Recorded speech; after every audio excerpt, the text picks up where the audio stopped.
안녕하세요. 오늘도 사연 살롱을 찾아주셔서 감사합니다. 저는 작년에 사기 결혼당해 5개월 만에 이혼하고 정신 바짝 차린 30대 후반 여성입니다. 직업은 바리스타이고요. 현재는 부모님 명의의 건물 1층에서 커피바를 운영하고 있어요. 지금은 나름 입소문도 나고 SNS에 홍보도 되어 바쁜 편인데 무엇보다 위치가 좋아 단골도 정말 많아요. 다들 하나같이 커피가 너무 맛이 있어서 다른 데를 갈 수 없다고 하시는데 바리스타인 저한테는 참 분에 넘치는 칭찬이죠. 그리고 제 입으로 말하기 좀 쑥스러운데 저는 건물주 딸이에요. 그렇다 보니 젊은 나이에 부모님 찬스로 제 가게를 차리게 되었는데요. 제가 이렇게 빨리 자리를 잡을 수 있었던 것도 부모님의 도움이 컸어요. 제가 참 어릴 때부터 부모님 말을 징글징글하게 안 듣던 자식이었거든요. 꼭 청개구리처럼 하지 말라고 하는 것만 하며 부모님 속을 썩였는데 그랬던 제가 공부를 열심히 했을 리가 없잖아요. 그렇게 겨우겨우 미달인 과를 찾아 수도권 대학을 오랜 시간 끝에 졸업했고 먹고 살 길을 찾으라고 해서 이 일 저 일 방황하다 찾게 된 일이 커피 만드는 일이었어요. 처음엔 그냥 호기심으로 시작하게 되었는데 그게 제 천직이었어요. 그리고 좋아하는 것을 찾은 후로는 그야말로 미친 듯이 커피 공부만 했는데 저는 평소 제가 머리가 나쁘다고 생각했음에도 공부가 아주 잘 되었어요. 바리스타라는 게 외울 게 정말 많거든요. 원두 종류도 많고 또 분류하는 방법이나 이름 외우기 어려운 것도 많은데 신기하리만큼 잘 헤어졌어요. 그러면서 드디어 하나의 직업에 올인하게 된 저였는데 부모님이 이때다 싶어 저를 해외 유학까지 보내주셨고 저는 드물게 커피 유학까지 다녀온 졸지에 엘리트 코스를 밟은 사람이 되었죠. 그리고 작더라도 제 가게를 차리고 싶었던 저는 경험도 쌓을 겸 여러 카페에서 일을 했는데요. 그렇게 자금을 모으기 시작하고 어느 날 저희 아빠가 얼마 모았냐고 모은 걸 전부 내놓으면 당신 건물 1층에 카페를 차려주겠다고 하셨어요. 그러니 순전히 부모님 도움만 받으면서 차린 가게는 아니었는데요. 사람들은 제가 건물주 딸이라는 것도 몰랐지만 나중에 알고는 제가 월세를 내지 않을 거라고 생각했나 보더라고요. 하지만 저는 월세는 물론이고 관리비까지 정확하게 내는 임차인이었는데 그래도 부모님의 건물이라 편하긴 편했죠. 그리고 한 3, 4년 장사를 하니 어느 정도 자리를 잡아갔는데 어지간한 월급쟁이 월급 이상은 순수익으로 가져갈 수 있었어요. 그렇게 돈을 버니 바빠서 저한테 쓸 시간은 없어도 부모님한테 늦게나마 효도는 할 수 있었는데 그런 의미로 돈이 좋긴 좋더라고요. 저희 엄마가 제가 효도를 한번 할 때마다 입이 귀에 걸렸거든요. 그렇게 저는 제 일을 사랑하며 30을 넘겼어요.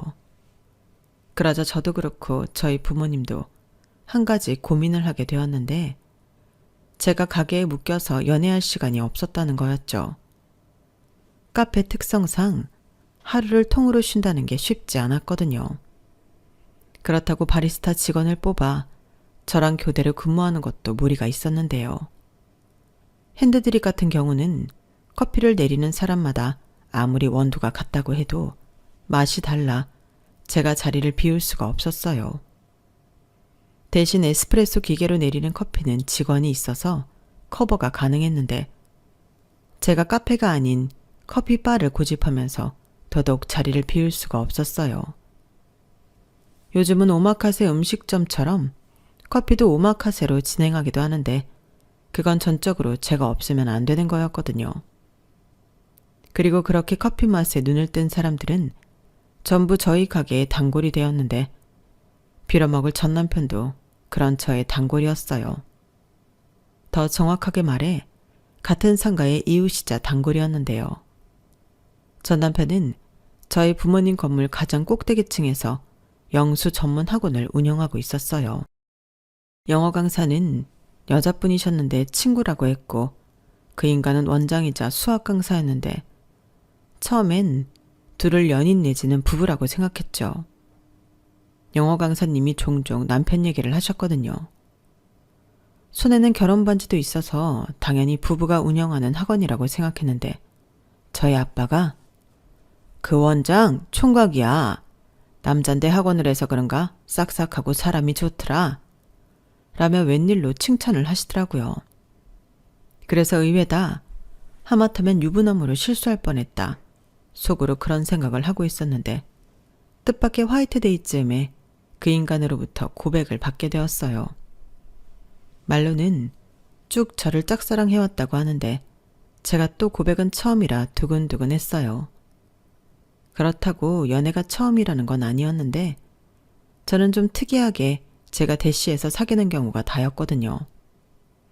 보통 여자는 내가 좋아하는 남자를 만나기보다 나를 좋아해주는 남자를 만나야 행복하다고 했는데 그래서인지 제 연애의 끝은 늘 별로였거든요. 상대가 저를 두고 바람을 피웠다던가 금전관계가 복잡해 저에게 돈을 빌려달라는 남자도 있었는데 하나같이 좋았던 적이 없었어요. 그렇다 보니 연애는 담을 쌓고 살게 되었는데 가게까지 하고 있으니 더더욱 연애는 저랑 먼 얘기가 되었죠. 그런데 이렇게 뜻밖의 고백을 받게 될 줄이야. 저는 일단 그 인간에 대해서는 둘째치고 그 상황이 신선하고 반가웠어요. 게다가 제가 학교 다닐 때 제일 싫어하던 과목이 수학이었거든요. 창피한 이야기지만 중학교 때는 20점을 받을 때도 있었는데 저는 세상에서 가장 신기한 사람이 수학을 좋아하는 사람이었어요. 아니, 좋아할 구석이 하나도 없는데 그게 왜 재밌다고 하는 건지 다 천재이자 변태처럼 보였는데 그 남자가 수학을 전공해 수학을 가르치는 원장이라 하니 제 입장에서는 신기했죠. 그래서 그런 호기심 때문에 몇 번 이야기를 나눈 적이 있었는데 제가 너무 연애를 안 해서였을까요? 점점 그 남자가 호감으로 다가왔어요.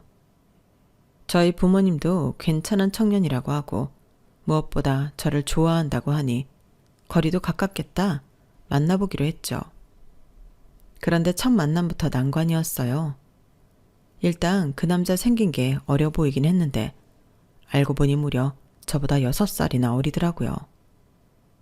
한두 살 어린 것도 생각해볼까 말까인데 6살이라고 하니 갑자기 제가 애를 만나는 것 같은 죄책감 비슷한 감정이 들었는데 다행히 30은 넘었다고 하더라고요.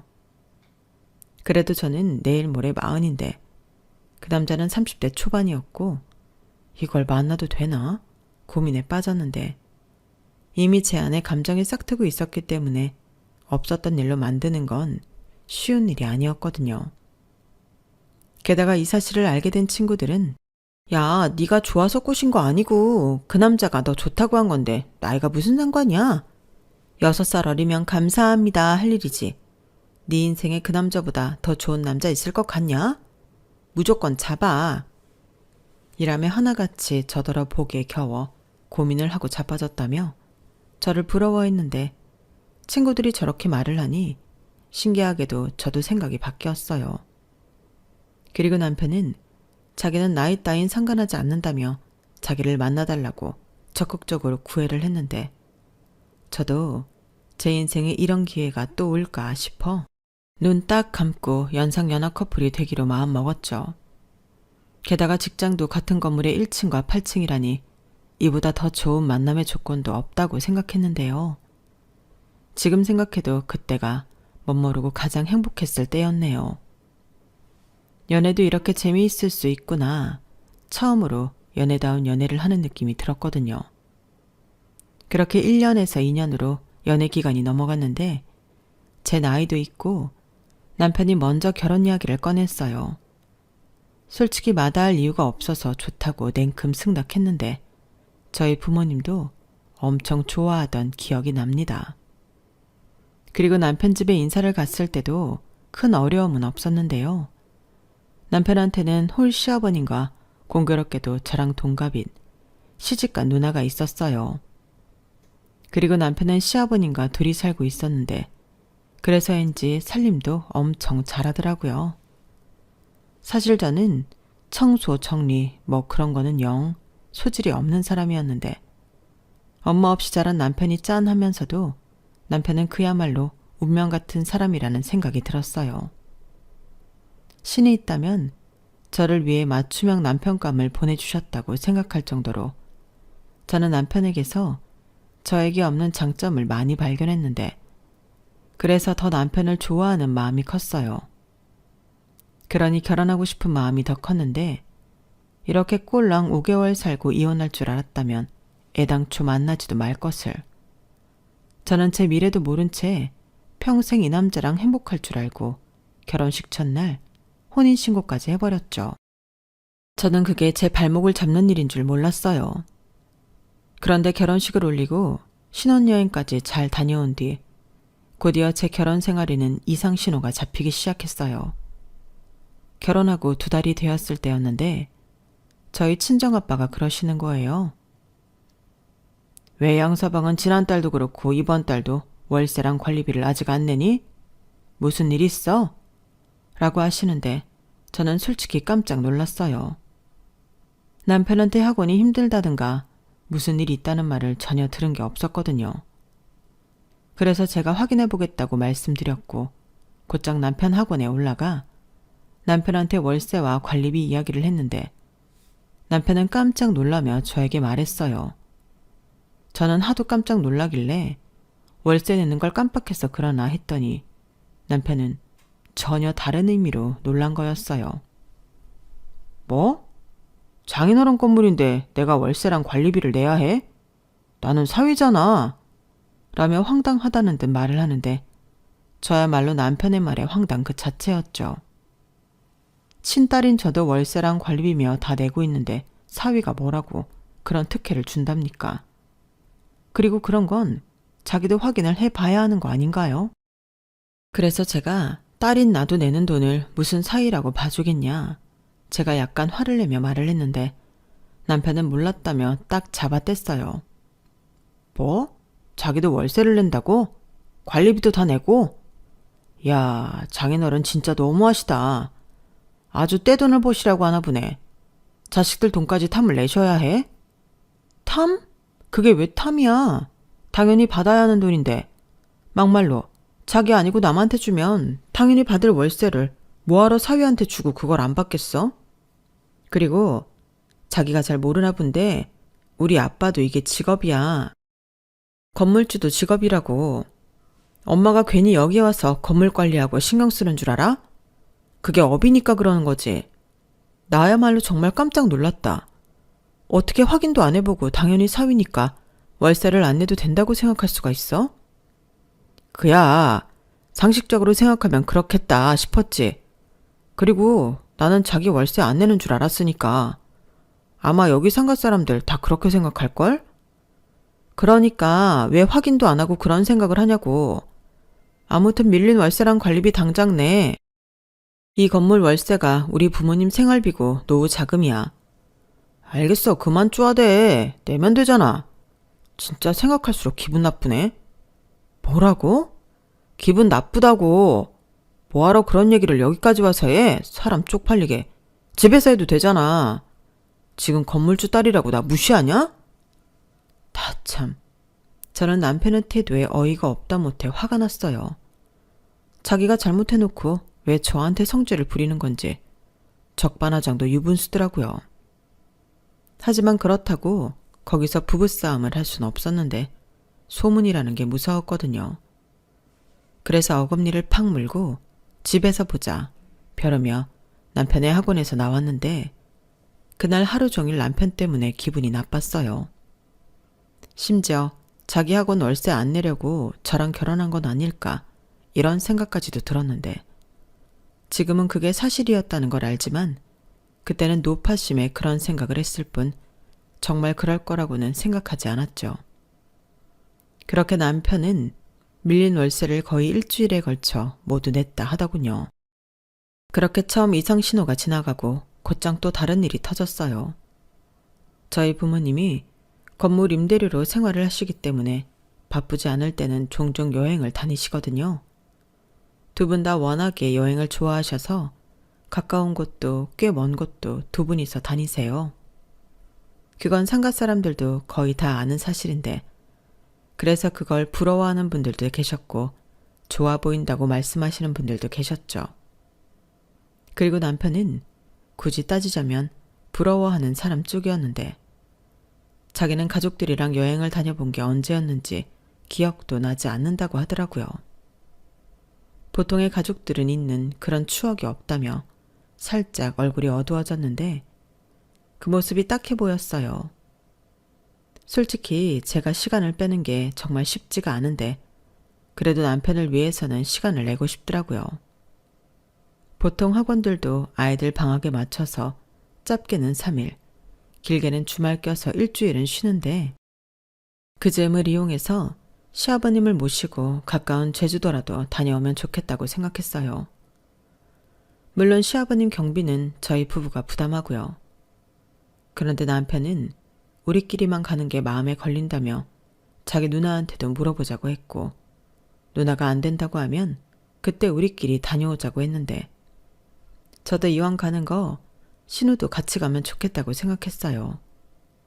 남편 말대로 우리끼리만 갔다고 서운할 수도 있는 일이니까 남편한테 물어보라 시켰는데 신우가 무슨 제주도냐며 일본을 가자고 했답니다. 우리 누나가 그 돈이면 일본 갈 수도 있다고 차라리 일본을 가자고 하네. 나도 이왕이면 해외여행에 좋을 것 같긴 해. 우리 아빠 온천 엄청 좋아하거든. 그래, 알겠어. 그럼 다시 찾아올게. 그럼 경미는 형님네 것만 따로 내 계좌로 보내달라고 하면 되는 거야? 뭐? 우리 누나한테 돈을 받는다고? 이왕 가는 거 기분 좋게 다녀오자.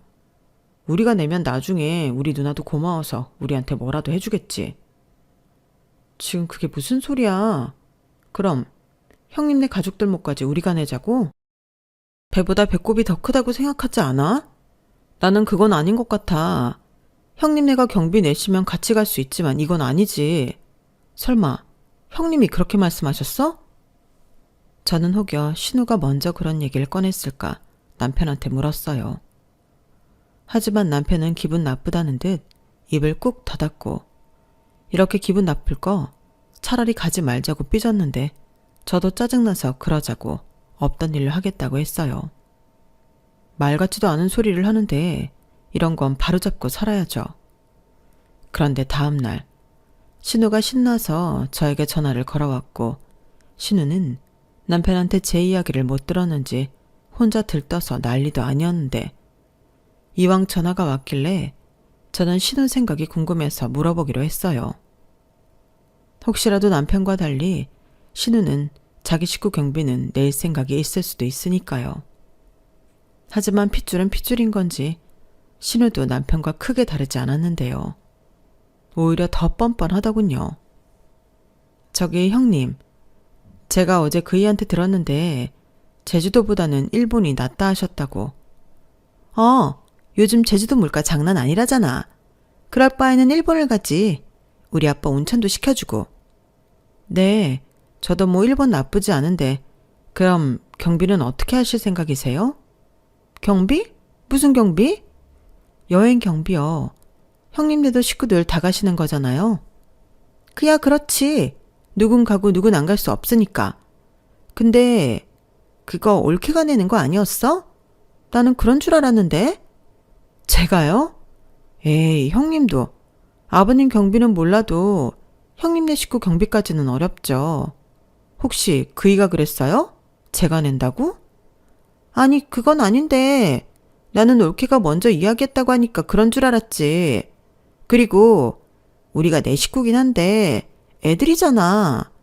애들은 좀 싸지 않나? 그러지 말고 올케가 이번에는 기분 좋게 싸라. 나 진짜 해외여행, 신혼여행 다음으로 처음 간다. 올케는 돈도 잘 벌고 집도 부자잖아.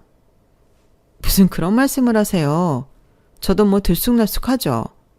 그리고 집이 부자라는 건 저희 친정 말씀하시는 거예요?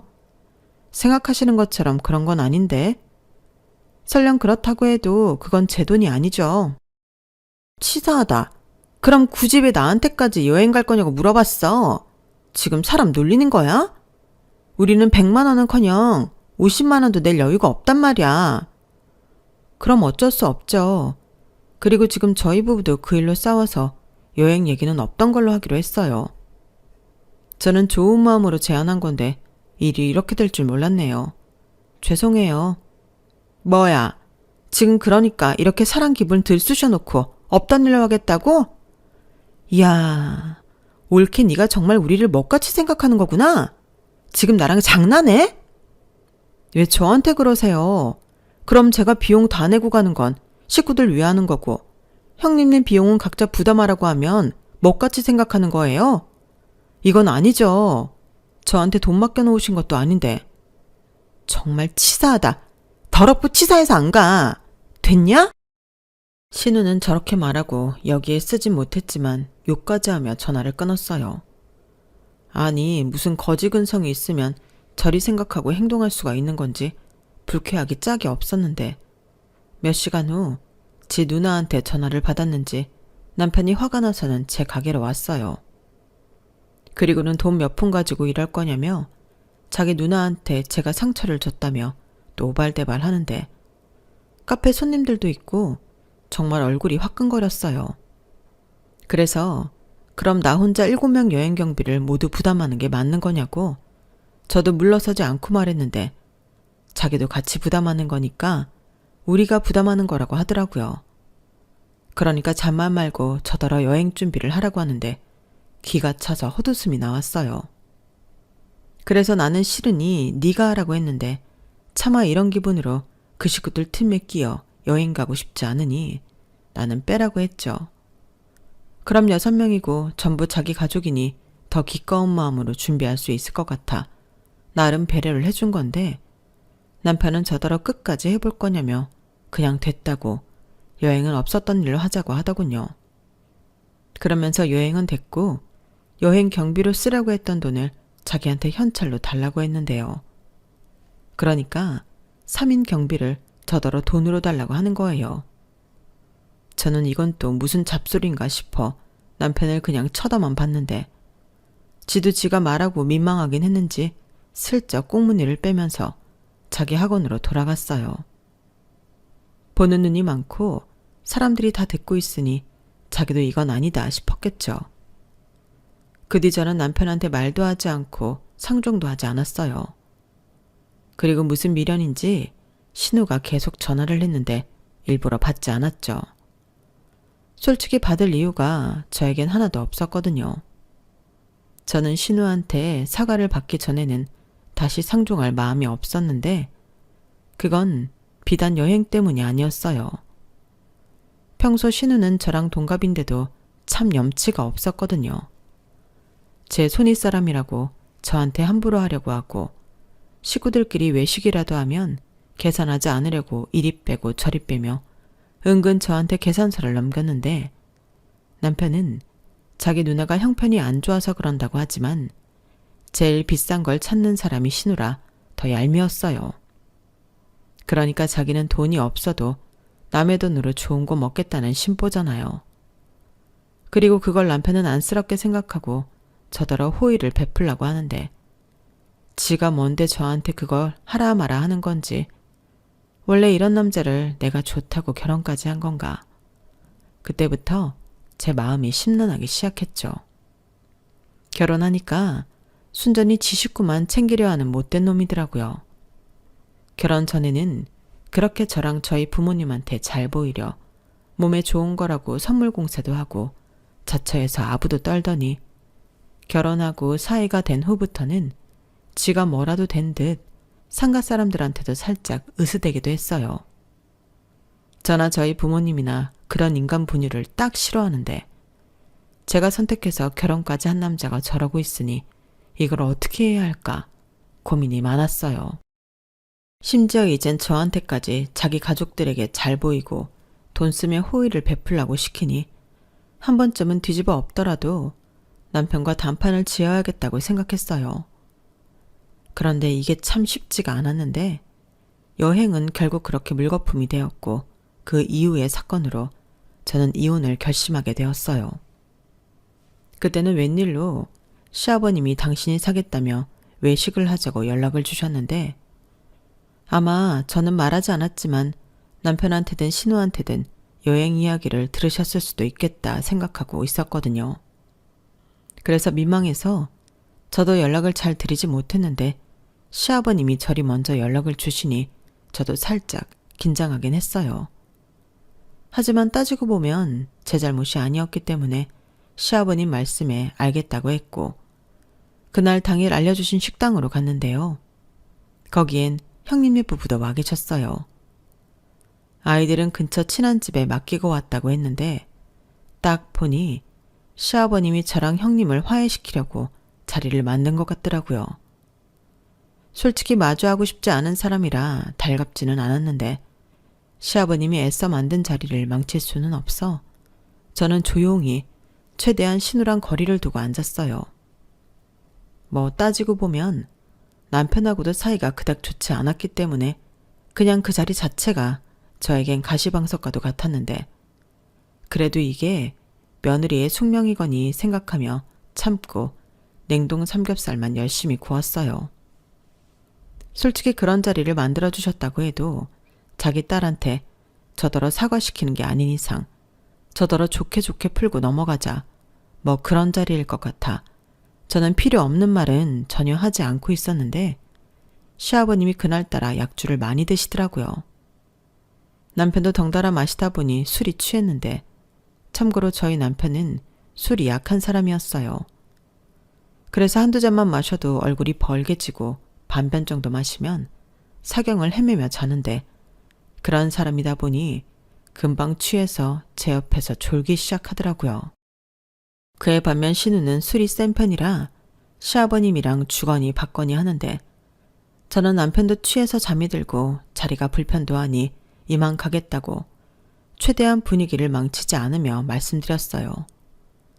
그런데 시아버님이 자기가 할 말이 있는데 가긴 어딜 가냐며 저더러 있으라고 하셨고 저는 시아버님도 꽤 취한 것 같아서 다음에 술 깨시고 이야기하시는 게 좋겠다고 말씀을 드렸는데 술 취한 사람들이 그렇잖아요. 자기는 안 취했다고요. 그러면서 본격적으로 이야기를 하시기 시작했는데 도무지 무슨 말씀을 하시고 싶은 건지 모를 정도로 우왕좌왕 하셨어요. 그렇게 아무 말 대잔치가 벌어졌고 저는 듣는 둥 마는 둥 어서 빨리 지치시길 기다리고 있는데 그러다 이야기가 전혀 엉뚱한 쪽으로 흘러가기 시작했어요. 갑자기 여행 이야기를 꺼내시면서 저한테 실망했고 하시는데 결국엔 그 얘기를 하려고 저를 불렀구나 하는 생각이 들더라고요. 그래서 이 얘기를 또 해야 하나 속이 답답해졌는데 시아버님의 말씀은 거기서 끝나지 않으셨어요. 너는 말이야. 친정도 잘 살고 돈도 잘 번다면서 어떻게 애가 너만 생각하냐? 너만 잘 먹고 잘 살면 그만이야. 너는 부모 잘 만나서 건물주 딸이고 우리 애들은 부모 잘못 만나서 이러고 사는데 내가 참 자존심이 상해서 죽을 것 같다. 듣자 하니 니네 부모님은 그 상가 건물만 있는 것도 아니라지? 오피스텔인지 뭔지도 하나 있고 아파트도 하나 있다며. 그거 남들한테 세 주고 아주 앉은 자리에서 돈을 긁어 모으니 얼마나 좋아. 그렇게 돈도 많은 사람이 사돈인 나한테 어쩜 그러실 수가 있지? 나도 아파트에 살아보고 싶은데 나 월세 사는 거 모르시니? 이런 말씀까지 하시는데 저건 또 무슨 헛소리인가 인상이 팍 구겨지더라고요. 그러자 이때다 싶었는지 신우가 아빠 옳게 좀 봐. 제 인상 썼어. 우리를 아주 개무시한다니까? 나는 건물주 딸이라고 해서 통도 크고 돈도 팍팍 쓸 줄 알았는데 우리가 속았어. 라고 하는데 하마터면 앞에 있는 컵을 신우 면상에 던질 뻔했어요. 아마 시아버님이 계시지 않았다면 이미 벌써 제 손에 그 스테인리스 컵이 들려있을지도 모를 일이었는데 시아버님의 말씀은 결국엔 저희 친정엄마 명의의 아파트에서 공짜로 살고 싶다는 이야기더라고요. 세상에 어쩌면 이렇게들 식구들이 똑같을 수가 있을까. 속은 건 그들이 아니라 저였는데요. 신우 말을 듣고 저는 확신했어요. 이 사람들은 저 하나 호구 잡아서 팔자를 고치고 싶은 거더라고요. 그리고 남편 역시 똑같은 사람이었는데 그러니 결혼하자마자 확인도 않고 자기 학원 월세도 안 냈던 거고요.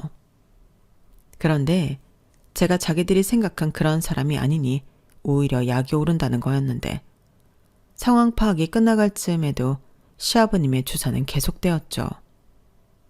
자기가 월세 내는 돈만이라도 세이브하면 숨통이 트일 것 같다고 하셨는데 아니면 저더러 최소한 월세를 대신 내달라고 하시더라고요. 그 정도는 해줄 수 있는 거 아니냐고요. 그러시면서 시집을 온 이상 자기들도 가족이라고 가족들이 모두 잘 살아야 하지 않겠냐며 이참에 차도 한 대 뽑아줬으면 좋겠다고 하셨어요. 요즘 내 나이에 차 없는 사람이 어디 있니? 내가 정말 쪽팔려서 밖에 나갈 수가 없어. 그 뭐냐? 제네시스? 나도 그거 하나 뽑아다오. 그래 올게. 이왕 뽑는 거 우리 아빠 풀옵션으로 뽑아줘라. 여행도 못 가는데 차라도 하나 있으면 드라이브라도 다닐 수 있지. 가까운 데는 다녀볼 수 있고. 그래, 내 말이 그 말이야. 여행도 엎어진 김에 평생 여행 그걸로 퉁친다고 생각하고 나 그 차 뽑아줘라. 그리고 하는 김에 용돈도 좀 두둑하게 챙겨주고 건강검진? 그것도 1년마다 좀 시켜주고 그래. 내가 건강하게 살아야 니들도 편하지. 안 그러냐? 저는 시아버님의 말 같지도 않은 주사에 한마디도 하지 않았어요. 저게 술에 취해서 하는 말인지 술김에 하는 말인지 분간도 되지 않았고 무엇보다 그 어떤 말도 들어드릴 생각이 없었기 때문에 저는 아무런 대답도 하지 않았는데요.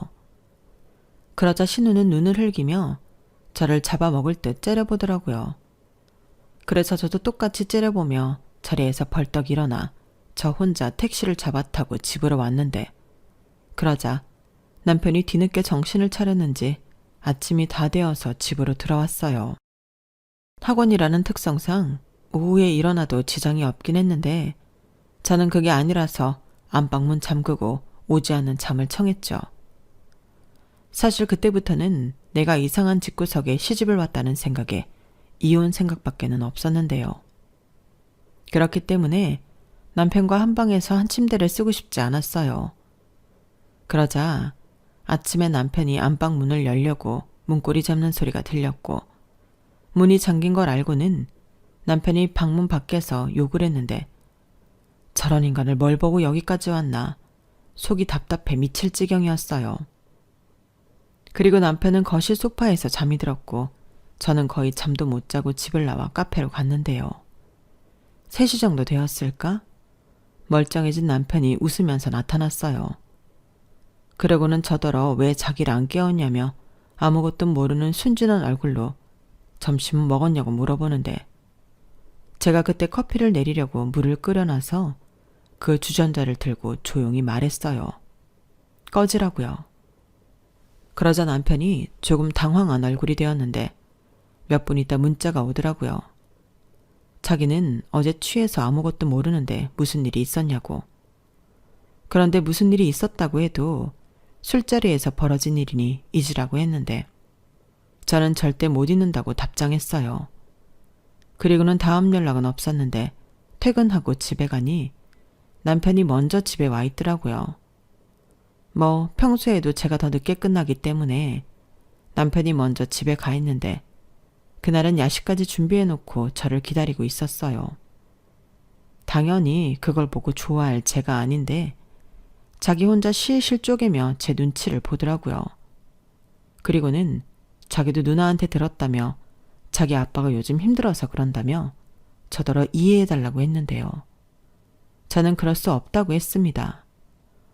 설령 그게 술김에 한 주사라도 넘어갈 수 없다고 했는데 남편이 갑자기 180도 바뀐 태도로 안 넘어가면 어쩔 거냐고 화를 냈어요. 그리고는 자기 아빠가 오죽 힘들면 그런 자리를 만들어 말을 했겠냐고 저더러 인정머리가 없다고 비난하기 시작했는데 저는 예의도 없고 싸가지도 없답니다. 돈도 그렇게 버는데 자기 가족들한테 좀 쓰면 어떠냐고요. 그리고 자기 학원 월세도 제가 나서서 저희 부모님에게 안 주고 안 받는 걸로 할 수 있는 거 아니냐고. 자기는 그런 게 다 서운하다고 했는데 급기야 나의 어린 신랑 얻었으면 그 정도는 해야지. 아마 우리 아빠도 그런 생각을 했었을 거야. 나의 많은 며느리 보고 싶은 사람이 세상 천지 어딨어? 라고 했는데 충격 그 자체였어요. 그런 생각을 갖고 있을 줄은 정말 몰랐거든요. 그러면서 저랑 결혼하게 된 진짜 속마음을 이야기했는데 그때는 너무 화가 나서 그냥 집을 뒤집어 엎어버렸어요. 그 정도로 그 말이 너무 화가 났거든요. 이 남자가 뭐라고 한 줄 아세요? 자기는 제가 돈도 잘 벌고 친정도 잘 사니 자기 집에 효도하려고 심청이 임당수에 빠지는 심정으로 저랑 결혼을 했다고 하더라고요. 자기도 어린 여자가 좋지 나이 많은 여자가 좋겠냐고 저더러 양심이 없다고 했는데 도대체 양심은 누가 없는 거죠? 아니 양심이라기보다 남편을 비롯한 그 식구들 모두 저랑 저희 친정에 빨대를 꽂겠다는 사람들이었으니 이건 제가 속아서 한 결혼인 거죠.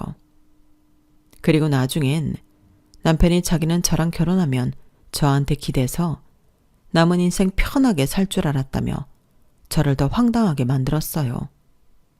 그리고 무엇보다 무섭더라고요.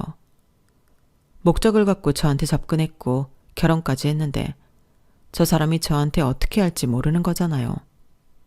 그래서 그날은 그냥 그랬냐? 나는 몰랐다. 이 정도만 이야기하고 조용히 넘어갔는데 다음날 출근했다가 오후에 다시 집으로 돌아왔어요. 제 짐을 챙기려고요. 아침에는 남편이 있으니 최대한 남편 모르게 집을 나가고 싶었는데 그리고 바로 친정에 얘기하고 저는 변호사를 찾아갔어요. 이렇게 이혼 상담을 하는데 변호사님이 합의 이혼은 힘들 것 같다며 그냥 바로 소송을 진행하는 게 나을 것 같다고 하더라고요. 그래서 저도 같은 생각이라며 남편이랑 남편 가족이 너무 무섭다고 솔직히 얘기를 했는데 아니나 다를까 제가 짐을 가지고 나간 걸 알자 남편이 미친 인간처럼 날뛰기 시작했어요.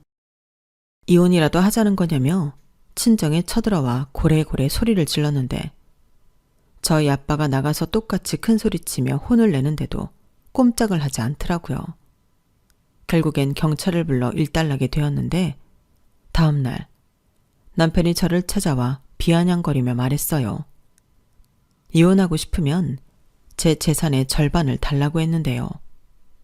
무슨 개소리냐고 제가 맞받아치자 원래 부부 사이의 재산은 공동재산이라며 그렇게 하는 거라고 저에게 친절하게 알려주더라고요. 그래서 그러냐고 제대로 알아본 거 맞는지 한번 확인해 보라고 했는데 남편은 자기 말이 무조건 다 맞다고 우겼어요. 그래서 그럼 네 말이 맞으니 너도 법으로 하라고 제가 이혼 소송 준비하고 있다는 사실을 알려줬는데요. 순간 남편의 얼굴 색이 싹 변했어요.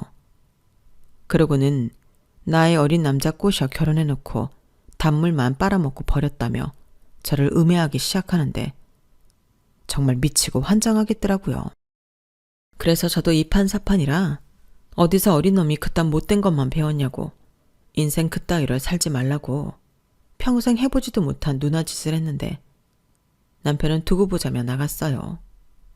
그리고는 지도 변호사를 구하러 다닌 것 같았는데 그렇게 소송이 시작되었죠. 하지만 워낙에 결혼 생활도 짧고 남편과 남편 가족들이 저한테 한 짓들이 악질이었기 때문에 소송 자체는 어렵진 않았어요. 하지만 남편의 억지 주장과 거짓말에 제 인내심이 바닥이 났는데 경찰에 신고한 이력과 저희 가게에 찾아와 막말했던 것들이 증거가 되어 소송은 제 승리로 끝이 났어요. 그리고 판사님 앞에서 어찌나 전혀 다른 말을 하는지 정말 저 인간이 무서운 인간이라는 생각밖에 들지 않았는데요. 저를 오랫동안 짝사랑했다는 것도 그냥 오랫동안 타겟으로 노린 것 같더라고요. 그러니까 건물주 딸이라는 걸 안 그때부터 저를 꼬셔서 결혼하고 싶었던 거였어요. 그런데 지 생각처럼 안 되니 나중엔 자기 속을 다 까서 보여준 꼴이 되었고 그 때문에 저랑 이혼하게 되었는데 저희 아빠가 마침 그 학원 계약이 끝났다며 저더러 걱정하지 말라고 하셨어요. 계약은 진작에 끝났는데 보통 자돈 연장하니까 그냥 같은 조건으로 연장해 준 거라고. 하물며 사위 학원인데 당연히 그럴 생각이셨다고 하셨는데요. 이젠 그럴 이유가 없으니 쫓아내겠다고 하셨어요. 그러자 이런 낌새를 알아챈 건지 남편이 잘못했다고 빌기 시작했는데 그때 같이 학원을 하던 영어 강사 친구가 그랬어요. 남편이 원래 목표가 있으면 무서운 인간이라고요. 그리고 어지간해서는 포기할 줄도 모른다며 저더러 잘못 엮인 것 같다고 했는데 자기는 결혼도 그렇게 할 줄은 몰랐다며 이참에 남편과 손절할 생각이라고 하더군요. 친구가 저렇게 말할 정도면 정말 이상하고 무서운 사람이라는 건데 저는 이후로 더 강하게 나가기로 했어요. 원래 그런 사람일수록 자기보다 강한 사람한테는 쪽을 못 쓴다는 그 진리를 믿어볼 생각이었죠. 그리고 저희 아빠가 기어코 그 학원 자리를 빼라며 통보했는데 남편은 자기가 잘못했다고 기회를 준다면 저한테 평생 충성하고 자기 가족과는 영 끊고 살겠다고 필요하면 각서라도 쓰겠다고 했는데 어차피 이혼한 마당에 저런 말이 무슨 소용이냐고요. 그리고 저는 이혼 소송 중일 때부터 남편과 연관된 모든 사람을 차단해버린 상태였는데 저희 아빠는 공시를 놀려서 월세를 못 받을지언정 너 같은 놈을 자기 상가에 두고 싶지 않다고 하셨어요. 그러자 또 이놈이 횟가닥 돌아서 그럼 자기는 어디 가서 뭐 해 먹고 사냐고 사람 밥줄 끊는 거 아니라고 난동을 부렸는데 저희 아빠는 해볼 테면 해보라고 했어요. 그리고 파손한 것들도 전부 보증금에서 까겠다고 단호하게 대처하셨는데 역시 센 척하는 놈은 정말 센 사람한테는 쪽을 못 쓰더라고요. 저희 아빠가 나이는 좀 있어도 운동도 꾸준히 하시고 풍채도 있으시거든요. 그리고 막말로 돈도 있고 힘도 있는데 아쉬울 게 없잖아요. 아마 저한테 해코지라도 할까 저희 아빠가 더 독한 마음을 먹으셨던 것 같은데 지금 생각해도 죄송할 따름이죠. 덕분에 저는 그 인간을 완전히 떨쳐낼 수 있었는데 저희 아빠는 그래도 걱정이 되었는지 매일 상가에 출근을 하셨어요. 그리고 혹여라도 남편이 제 주변을 얼쩡거리기라도 할까봐 저에게 카페를 옮기던 잠깐 쉬던 하는 게 어떠냐고 하셨는데요. 저는 싫다고 했어요. 제가 좋아하는 일인데 그 인간 때문에 도망치기 싫었어요. 게다가 상가 사람들이 전부 제가 왜 이혼했는지 그 인간이 상가에서 쫓겨났는지 다 알고 계셨는데 그 중에는 저희 부모님 또래로 그놈을 괘씸하게 생각하시는 분들도 많으셨거든요. 그래서 더욱 저는 제 자리를 지키고 싶었는데 지금은 그때의 제 선택이 맞았다고 자부해요. 애석하게도 결혼 무효 신청은 조건이 되지 않아 이혼녀 딱지는 떼지 못했지만 또 이렇게 인생 공부를 제대로 하게 되었으니 더욱 단단한 사람이 되는 계기가 되었다고 생각하려고요. 원래 나쁜 쪽으로 생각하면 한도 끝도 없잖아요. 그래서 최대한 좋은 것만 생각하려고 하는데요. 그래도 제 남은 인생에 남자는 못 만날 것 같긴 합니다. 많이 산 건 아니지만 제일 무서운 게 사람이더라고요. 그래서 그냥 저는 앞으로는 제가 좋아하는 일 하며 혼자서도 씩씩하게 잘 살아볼 생각인데 부모님에게도 속썩인 만큼 효도하며 살겠습니다. 그리고 마지막으로 바람이 있다면 빌어먹을 그놈과 그 식구들이 거지근성 때문에 더 호되게 인생의 쓴맛을 알았으면 하는 건데요. 부디 제발 제 바람이 꼭 이루어지길 여러분들도 함께 바래주셨으면 좋겠습니다. 그럼 지금까지 제 이야기 들어주셔서 감사드리고요. 이상하고 악질적인 사람들 말고 좋은 사람들과 행복한 하루 되시길 바라겠습니다. 고맙습니다. 여러분, 사연 댓글에 응원과 현명한 조언 부탁드려요. 좋아요와 구독은 저에게 큰 힘이 됩니다. 오늘도 좋은 일 가득하세요.